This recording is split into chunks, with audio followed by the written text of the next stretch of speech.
I'm Michelle Sterling for Friends of Science Society. I've just been reading John Carpay's book, Corrupted by Fear, about how the Charter was betrayed and what Canadians can do about it.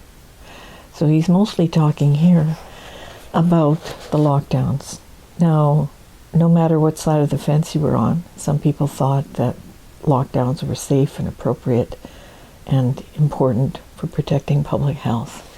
Others lost their job, were cut away from their families, and they have a completely different point of view. But this book is really just about charter rights and how they were violated. And why is this important? Because it's quite possible that the next type of lockdown might be what would be termed a climate lockdown. And it may come about because of the development of digital currency.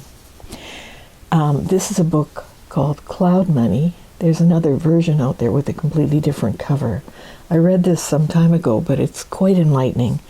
And the author talks about how it's a revelatory story about how the fusion of big finance and tech requires physical cash to be replaced by digital money, underpinned by the banking sector or cloud money. Driving beneath the surface of the global financial system, Brett Scott uncovers a long-established lobbying infrastructure waging a covert war on cash. The question is asked, who benefits from a cashless society and who gets left behind? Is the end of cash the end of true privacy?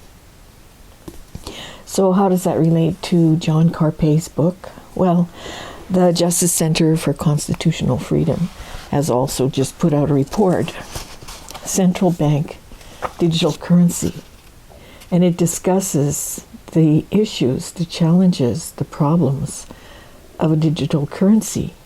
Many people think, oh, it would be very convenient. Just imagine if I had some kind of a little, chip in my hand, just like maybe your cat or dog has some kind of identifier.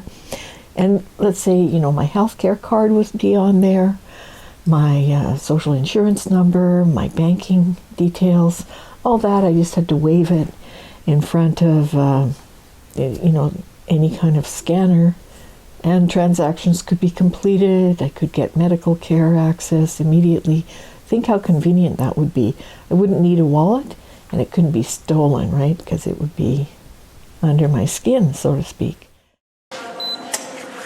When Elias Brotberger goes to work, he doesn't need ID, and he doesn't need money. In fact, much of what he needs to get through the day is hidden right there, just below the surface, in his hand. You like to touch it? Yeah. Yeah? Oh, weird. Yeah, it's like a grain of rice. Yeah, a grain of rice.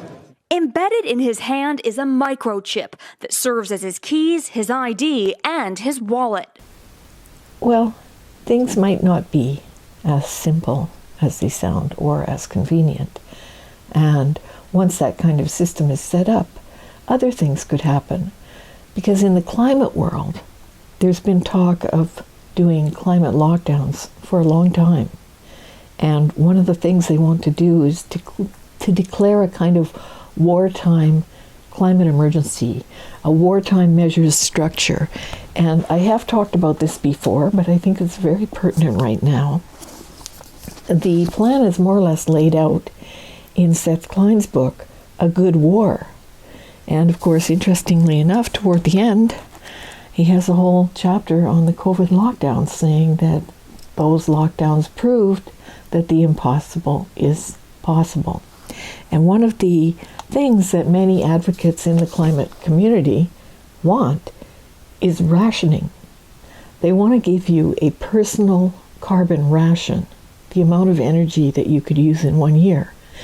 And if you want to go over that ration, then you have to buy carbon credits from someone with your digital money. So, this becomes kind of a virtuous circle.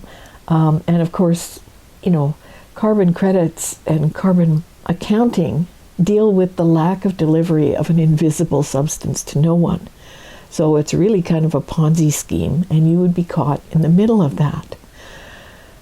So I think, download this report. It's free. This will give you a lot of insight. And, if you are financially able, pick up John Carpay's book. Because ultimately, this is all about charter rights, our freedoms. Because your freedoms can be denied once you have a digital currency in place and that kind of structure. Well, then we can become like a social credit world like they have in China, where if you get black marks on your social credit score, then you can be prevented from doing anything, including banking. You can be prevented from getting a job. I just saw a tweet the other day that people can be denied access to WeChat, which is their system of, it's kind of like Interact banking, but much higher level, many more social credit and transaction abilities within it. But if you're denied access to WeChat because you have too many black marks on your social credit score, you can't get a job because you can't be paid, because all those transfers go through WeChat. So it's a very serious step, and we know that Prime Minister Carney wants Canada to become closer to Europe. We also know that the European Union, is right now introducing a digital currency. So, and it's all about climate ultimately.